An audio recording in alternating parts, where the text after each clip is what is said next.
Jasmine ആണെങ്കിൽ രാവിലെ തൊട്ട് വയ്യ.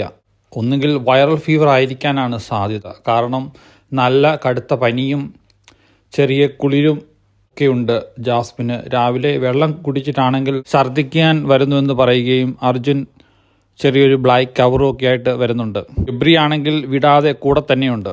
ബിഗ് ബോസ് ഹൗസിനോട് റസ്മിൻ അപേക്ഷിക്കുകയും അങ്ങനെ കുറച്ച് സമയങ്ങൾക്ക് ശേഷം ശ്രീതു ജാസ്മിനെ പിടിച്ചുകൊണ്ട് മെഡിക്കൽ റൂമിലേക്ക് കൊണ്ടുപോകുന്നുണ്ട്. ബിഗ് ബോസ് അണ്ണൻ ഗബ്രിയോട് പറഞ്ഞ്, മോനെ കുട്ടാ, നീ അല്ലാത്ത സമയത്ത് ജാസ്മിൻ്റെ അടുത്തിരുന്ന് കെട്ടിപ്പിടിച്ച് ഉമ്മൊക്കെ കൊടുത്തു, ഒരു കുഴപ്പമില്ല. ആ പെങ്കൊച്ചിന് പനിയാണ്. നീ ഇങ്ങനെ അവളുടെ കൂടെ ഒട്ടിയിരുന്ന് പനിയൊക്കെ പിടിച്ച് ഈ ഹൗസിലുള്ള മറ്റുള്ളവർക്ക് കൂടെ കൊടുത്തു കഴിഞ്ഞാൽ ബിഗ് ബോസ് അണ്ണൻ ആകപ്പാടെ പണിയാവും. സിബിനാണെങ്കിൽ വലിയ ഷോ കാണിച്ച് അളിയൻ പോയി. സിജോയ്ക്കാണെങ്കിൽ ഇടി കിട്ടി, സിജോ വരാൻ പോകുന്നതേ ഉള്ളൂ. ജാൻമണിയാണെങ്കിൽ കഴിഞ്ഞ ദിവസം പോയി. നിങ്ങൾ ഓരോരുത്തർ ഇങ്ങനെ അസുഖം വന്ന്